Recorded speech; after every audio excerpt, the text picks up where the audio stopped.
Përshëndetje dashur, po takohemi sërish në Pazitë, si gjithmonë ora jone përbashkët, ku trajtojmë tema nga më të ndryshme, ndëgjojmë kronika të ndryshme po ashtu për sfera, nga më të lloj-llojshmet dhe kemi mysafir po ashtu të fushave të ndryshme. E sot për të biseduar për një gjë shumë të rëndësishme, besoj për gjithë neve, flasim për ushqyerjen, shëndetin dhe hidratimin gjatë agjërimit. Nuk është vetë se një kohë kur mblidhemi së bashku me familjen apo shoqërinë dhe i shijojmë ato vakte të këndshme së bashku, por është një kohë të cilës po ashtu duhet ta trajtojmë shëndetin ton, organizmin ton në mënyrë sa më të mirë dhe duhet i kushtojmë rëndësi. Kështu që për biseduar më tepër mbi këtë temë kam nutricionistën Shkëlqime Sula Mehmeti përmes platformave tona online. Përshëndetje Shkëlqime, shumë kënaqësi që të kam sot në emision. Përshëndetje Artemisa, përqësia Stenja. Atëherë Shkëlqime, bisedojmë pak se pse është kaq e rëndësishme mënyra e ushqyerjes gjatë muajit të Ramazanit, por po ashtu edhe gjatë festës së Bajramit pas këtij muaji. Okej, tani mënyra e ushqyerjes gjatë muajit të Ramazanit është shumë e rëndësishme, sepse vetë trupi domethënë përballet me një periudhë ku ne nuk konsumojmë as ushqim, por nuk konsumojmë as edhe ujë. Gjatë kësaj periudhe trupi kalon një përshtatje ose një adaptim për të përballur me këtë mungesë të ushqimit. Prandaj ushqyerja gjatë kësaj periudhe është shumë e rëndësishme në mënyrën pastaj se si ne do të ndjehemi dhe për faktin se sa do e mbështesim ne trupin dhe metabolizmin ton për të përballur më mirë me këtë mungesë të ushqimit. Pastaj sigurisht që është shumë e rëndësishme edhe ushqimi pas kësaj periudhe, duke qenë se kalojmë një periudhë vetë përmbajtjeje në ushqim, periudhë me afat ose orar mirë të strukturuar dhe pastaj kur kalojmë në një periudhë tjetër kur ne jemi të lirë të hamë gjatë ditës, është shumë e rëndësishme ta menaxhojmë sakt dhe pse jo edhe të na ngelen ato shprehit e sakta dhe të mira që kemi fituar gjatë periudhës së Ramazanit.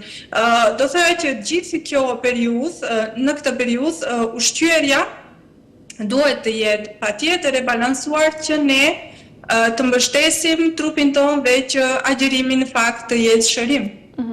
Kur themi duhet të jetë e balancuar, është vetëm një sfidë, le të themi, apo një provë fizike, apo mund të jetë edhe një periudhë e rregullimit të zakoneve ushqimore që kemi në përgjithësi? Mund ta trajtojmë edhe si të tillë? Okej, tani do thoya të dyjat. Patjetër se është një sfidë fizike, sepse trupi jon përballet me uri dhe kjo është një diçka shumë konkrete, por nga ana tjetër vetë periudha, si thash më herët me këto vakte të strukturuara dhe me një orar, neve na ndihmon për të krijuar gjithmonë nëse duam, për të krijuar shprehi të mira dhe të sakta sa i përket ushqimit, ushqyerjes dhe balansimit të vakteve. Tani ne kemi dy vakte të kryesore, por kemi një periudhë pak më të gjatë për ushqim dhe ideja është që të balansohet gjithë koha që ne jemi të lirë për të ngrënë dhe për të ushqyer. Fillimisht si duhet ta hapim? Me çfarë besoj ushqime të lehta, besoj duhet edhe fillimisht të konsumohet iftari, çfarë do rekomandoje si nutricioniste? Si duket një vakt i shëndetshëm për këto vakte? Tani për vaktin e iftarit, një këshill e parë që do e thoja do ishte të mos mingarkohemi.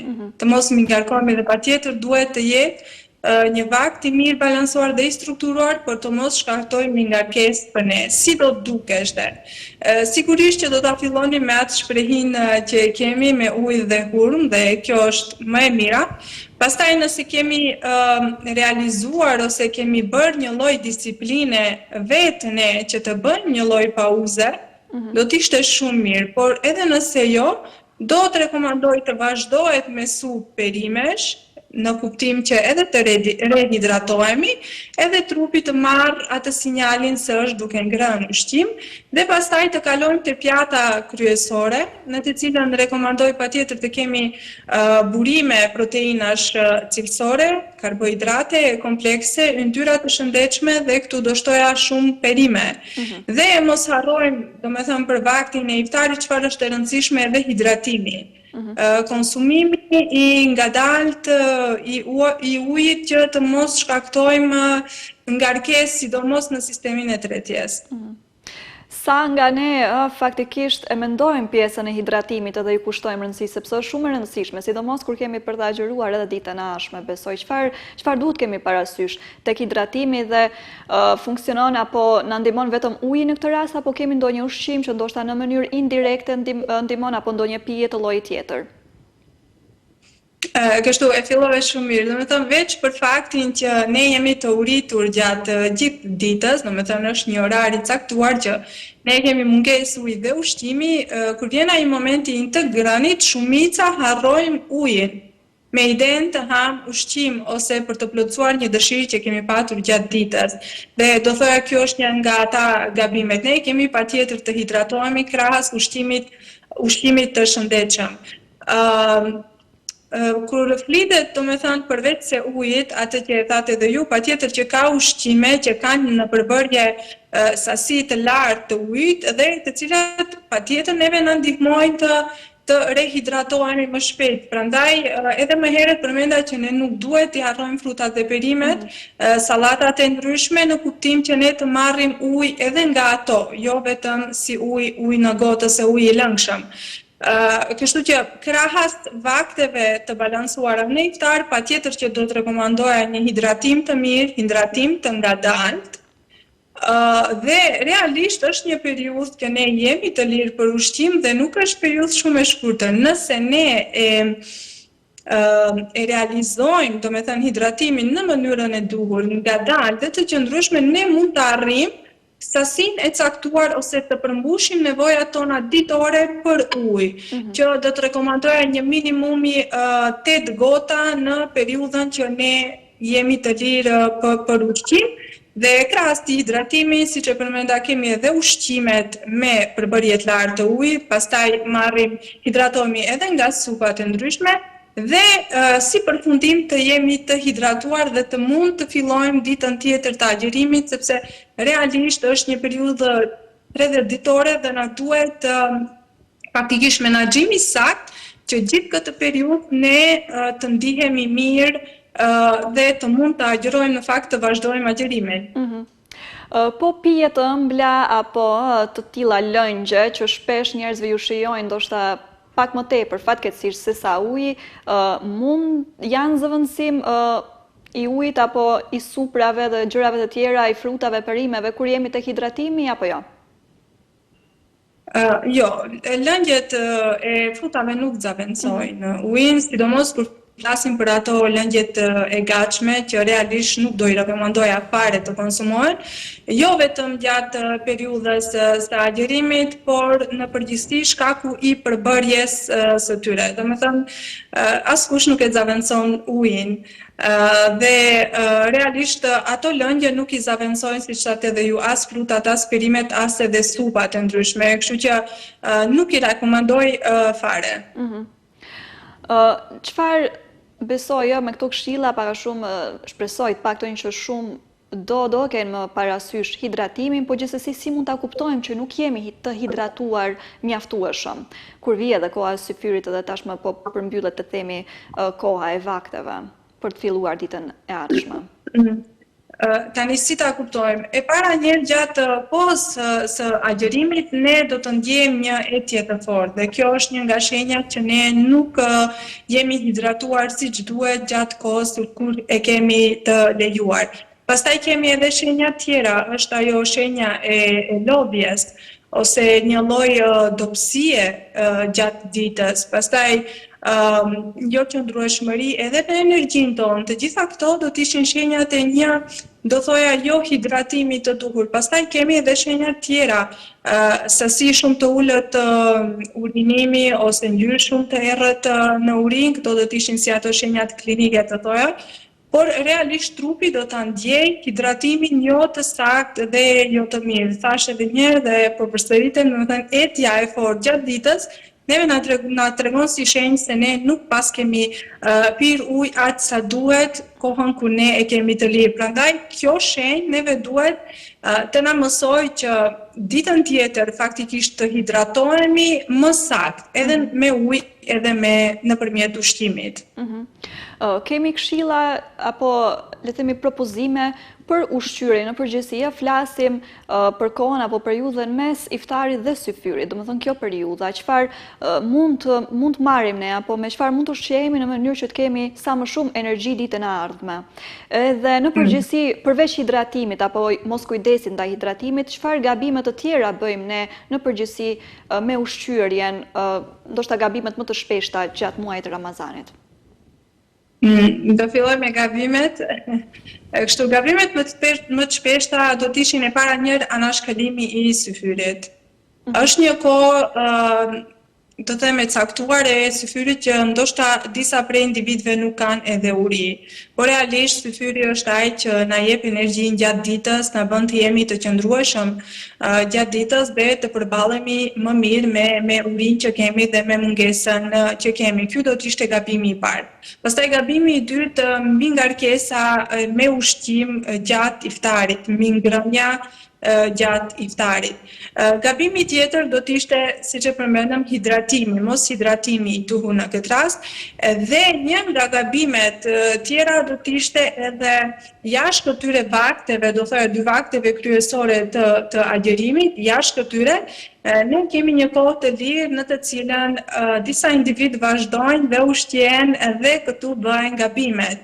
Domethënë, do të shtoja këtu ëmbëlsirat tona tradicionale me atë kombinimin që e kemi yndyrë dhe shumë sheqer, pastaj edhe ushqime tjera të gatshme të përpunuara. Duke filluar këtu edhe nga snack të ndryshëm, të cilët realisht janë ushqim shumë i përpunuar dhe shumë i pasur me krip ose shumë të pasura me sheqer. Këta do të ishin gabimet kryesore që çfarë duhet? Njëjtë këto 2 vakte kryesore të agjerimit, duhet të jemi shumë të kujdesshëm se çfarë ne ham. Për syfyr do të preferoja sigurisht në pjatë të kemi patjetër ushqim me përbërje proteinash, në këtë rast proteina që të shtojnë këtu kristalor dhe qimetira, taj karbohidrate kompleks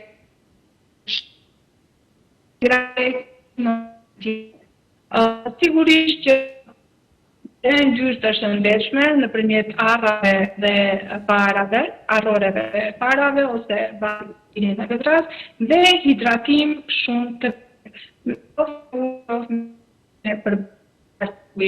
ndërsa në iftar praktikisht e përmendëm se si të duket vakti, pra është e rëndësishme se si strukturohen ushqime për vaktet tona me idenë që ne mbështesim organizmin tonë, të ballet të mungesën sepse jo të shprehje sakta e të ndërsa të agjerimit.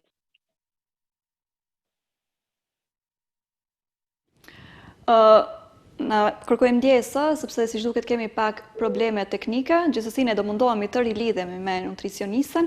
Në përgjithësi domethënë disa nga këshillat ishte që hidratimi duhet të kemi shumë kujdes me hidratimin, kryesisht është, jo kryesisht, po le të themi më thelbësori është uji dhe konsumimi i ujit, po ashtu edhe mund shpeshherë ta zëvendësojmë apo ta ndihmojmë le të themi me fruta, perime të ndryshme dhe supa të ndryshme.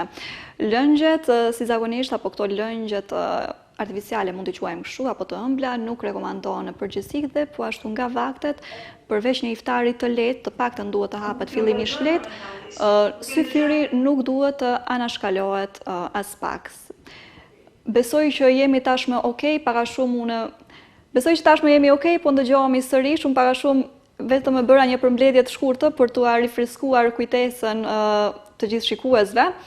Edhe se përmendë ëmbëlsirat tona tradicionale, apo në përgjithësi ushqime tradicionale që mezi besoj gjithë e presin iftarin t'i shijojmë. Po si t'i shijojmë atëherë pa e tepruar? Duhet të kemi shumë kujdes në këtë rast do thoya me sasinë që ne do të konsumojmë, si dhe me çfarë do i shoqërojmë ata.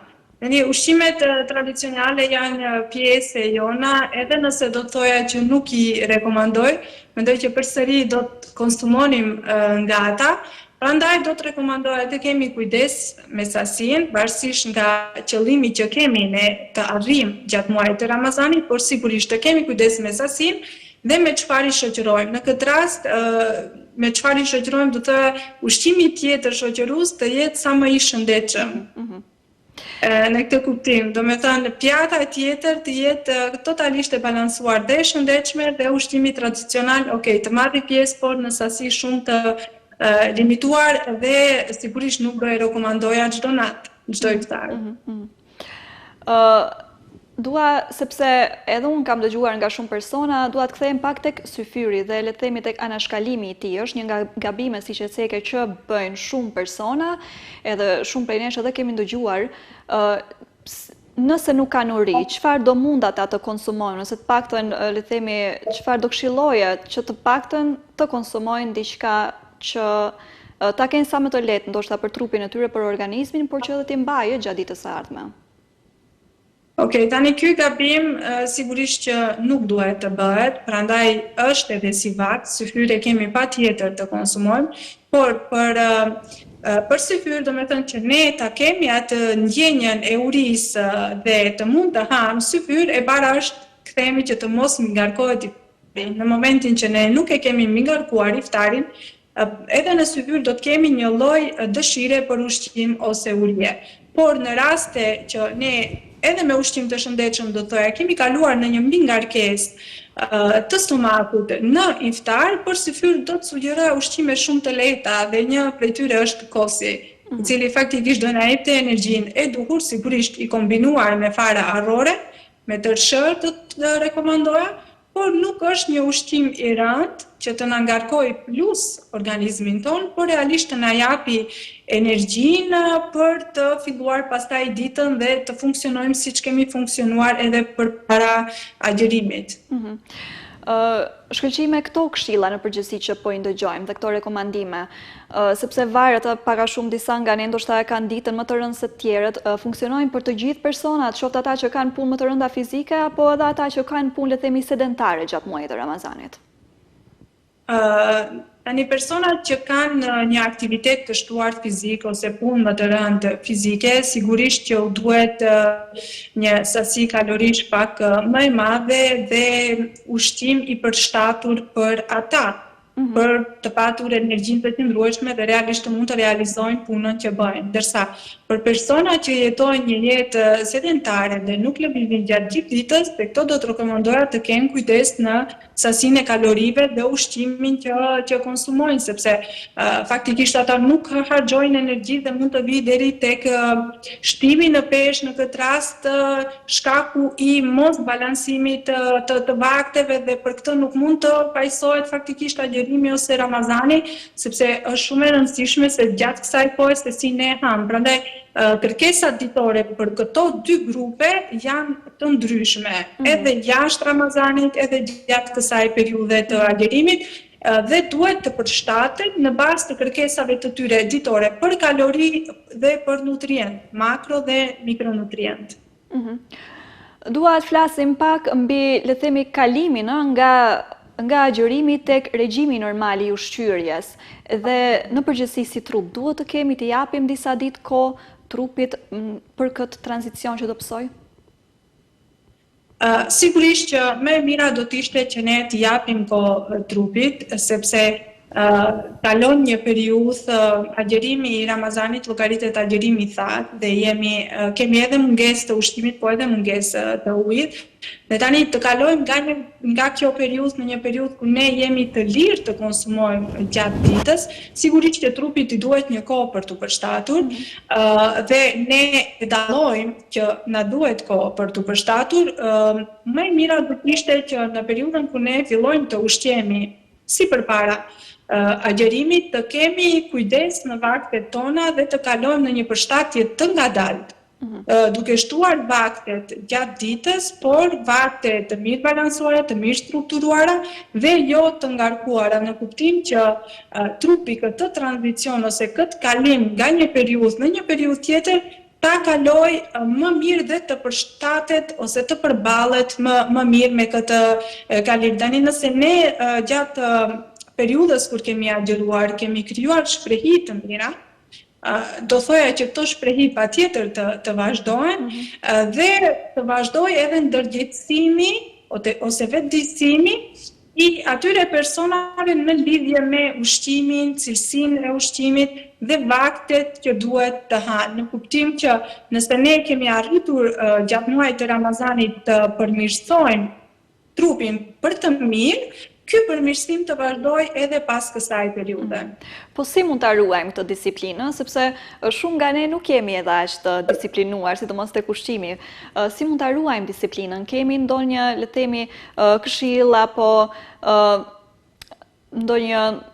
ndonjë ide, para shumë ndonjë plan që mund ta ndjekim, që mund të ruhet disiplina që është krijuar gjatë Ramazanit edhe pas tij. Dhe ta mbajmë në mend që pas këtij Ramazani e kemi edhe festin e Bajramit, që edhe shumë prej nesh, siç veç e cekëm, tentojmë të shijojmë me shumicë ato ëmbëlsira të shijshme. Tani, neve vetë agjerimi na mëson që do me thënë, mos ngrënia në këtë fakt do të ishte një ushtrim i vetë përmbajtjes. Dhe disiplina me e mirë që mund të fitohet gjatë këtij muaji është pikërisht kjo, vetë përmbajtja ndaj ushqimit dhe ujit. Tani nëse trupi mësohet me një orar kaq të gjatë, pse mos mësohet dhe pse mos kemi disiplinë për 3 vakte kryesore gjatë ditës pas muajit të Ramazanit.